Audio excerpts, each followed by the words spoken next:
Steve, we had the 4th show of 2024, and even though it was only a little show, it had everything, didn't it, mate? Do you know what?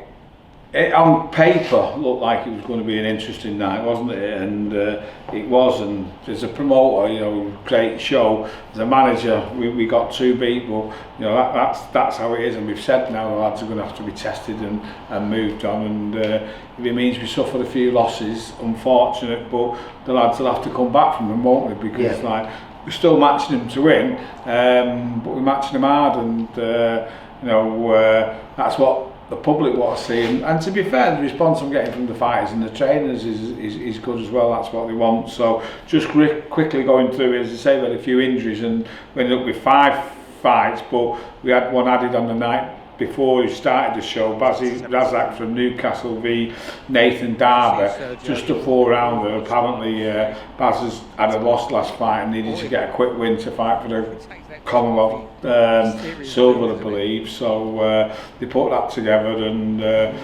comfortable win for Bazzak to start the show for us. As I say, not a VIP fighter, but it's nice to have different people on the shows. And then going into our thing, which was a further 5 fights, 4 6-rounders, then a scheduled 10-rounder for an area title.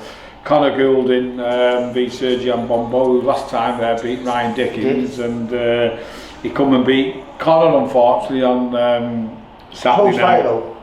He was a lot closer than the scorecard. You know, when it was 59-56, I thought, oh, we've got an hometown one here, but you know, he must have just scored the aggression of Sergi against like the volume and punches that Conor threw. I mean, from Conor's point of view, he was comfortable on the outside, but unfortunately Serge dragged him into fights now and again where he stood and traded with him, and obviously the power of Serge was coming out more than Conor's effort. So good learning fight for him, you know what I mean? So listen, we knew that was going to be a hard fight when we matched him with him, but like I say, I thought he showed a lot of heart in that fight. And bit yeah, he dug in, and to me, he won the last round. You know, clearly, you know, he won the first. I thought he'd nicked the second, but he was close. The third was, I think, a bad round for him. 4 and 5 might have been resurged. So I mean, I'd have said a draw, but it is what it is. Serge won, and fair play to him. I told him he won't be getting invited back on any of our shows. And then Brian Collins v Joe Hardy. Very comfortable. Again, Brian coming off a loss last time, and it wasn't just a loss; it was a poor performance. So it was good to see him come back and dominate Joe Hardy and look good and pretty solid with it, because he did look frail in Blackpool. I believe there was some like weight issues on that, so it's good to get that behind him, and now we can confidently move forward with Brian, whereas before, you know, being honest, was a little bit worried after his last performance. But no, good performance on Saturday night, and he's a nice kid, and he showed he can fight a little bit as well, so move forward with him.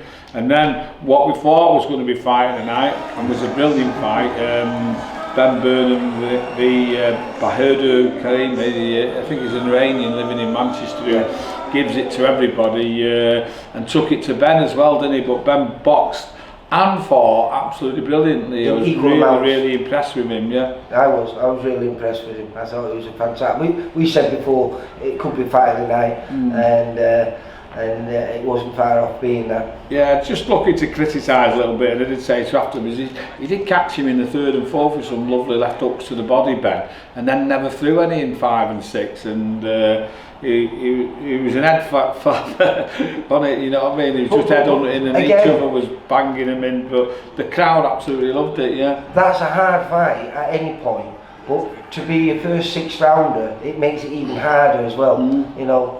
So listen, Ben and his trainer Sean were up for it, and they proved right, you know what I mean? He'll be a lot better fighter for that experience in that, won't he? Yeah. Without doubt. And then the 5th fight tonight, Nathan Qualls v Perry Howe, was going the way he was expecting it to be, and then end of the second he caught him. Yeah, he didn't hurt him, but he caught him with a big right over the top, which which he was turning his back on and kind of spun him round sort of thing. Yeah, but you know, he was going the way I thought he was. I told Nathan to make a statement, and he was doing it, and then I feel sorry for him. His bicep went on the third round, so it was his left that went a few months, a couple of years ago on the Sky show at Liverpool, and then his right went on Friday. So he boxed the last 3 rounds with one hand, and you know. I just feel sorry for him because he was getting another big fight coming off the back of that, and unfortunately now he goes in for an operation on Wednesday. He feel like it might just be a tear and not a complete snap, so might just be a few months.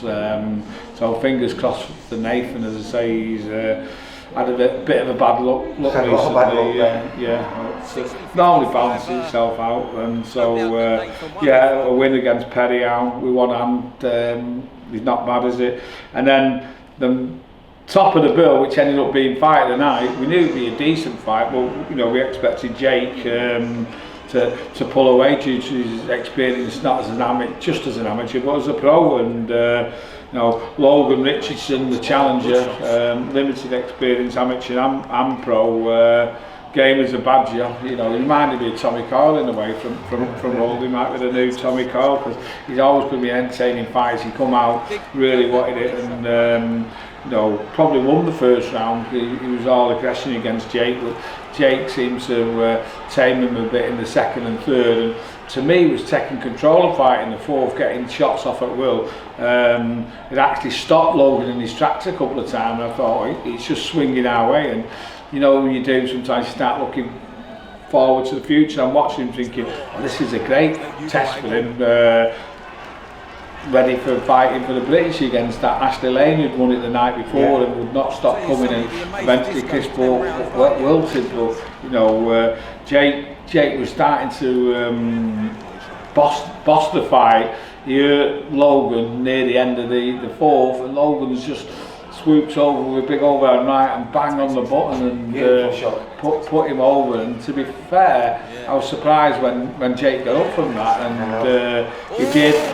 Last 10 seconds, he didn't hold on. They carried on trading, and he went and sat down in his corner. But I don't think his legs had fully recovered when he come out for the fifth, and Logan set about him. I think he got him in his own corner and had a big lunge in left, which has finished the fight. Yeah.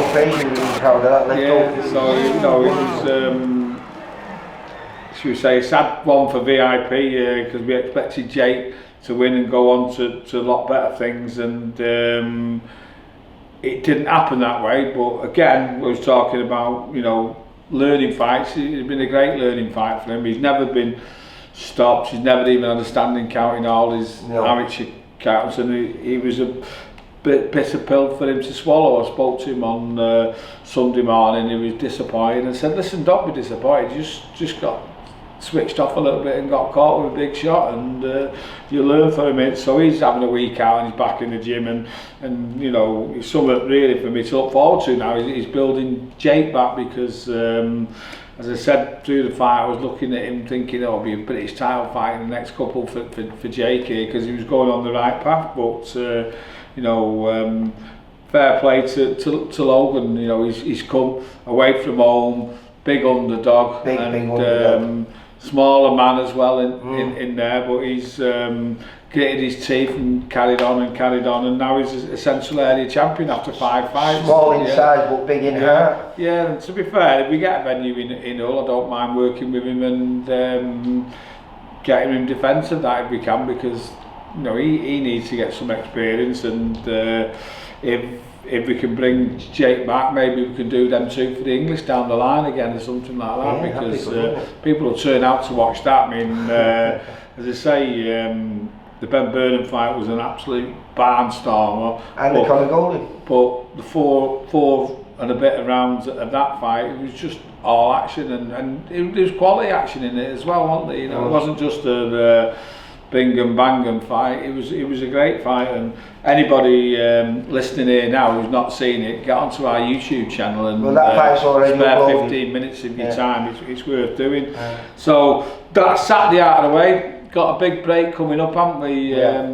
Jack Cullen next weekend's fighting for the WBC title over in Germany. And then the week after, Zelfa Barrett's fighting Jordan Gill, top of the bill at the MEN Arena. And then we're back at Liverpool on the 27th of April with Mason Cartwright. So 4 weeks to regroup and get ourselves all sorted. And then the madness begins again because it's 3 back to back. Yeah, the 27th, 4th in Durham, which is now a 10-fight cracking card. And then I've been announcing the card at the Blackpool 11th of May this week, and we've got 3 title fights on that and a great undercard. It's good times for VIP and the boxers, and we announced last week that we've got some new shareholders, including Josh Waddington's on the board now, and a couple of guys from London who's invested in the business, and already seeing some positive changes. Right, nice one. Well, I'll be catching up with all the shows, but I think I'm going to film the Amateur Championships on Saturday. Are you going to be tuning down there? Well, we get a chance to. With it being Easter, I'm not pending for working, but you know how it works. So yeah, we'll see what happens, Lee. Alright, Steve. Cheers, pal. Then. Bye. Bye. For all boxing info, news and latest interviews, amateur and pro, across the north, click and subscribe. VIP Boxing Promotions. Also Twitter, Instagram and Facebook.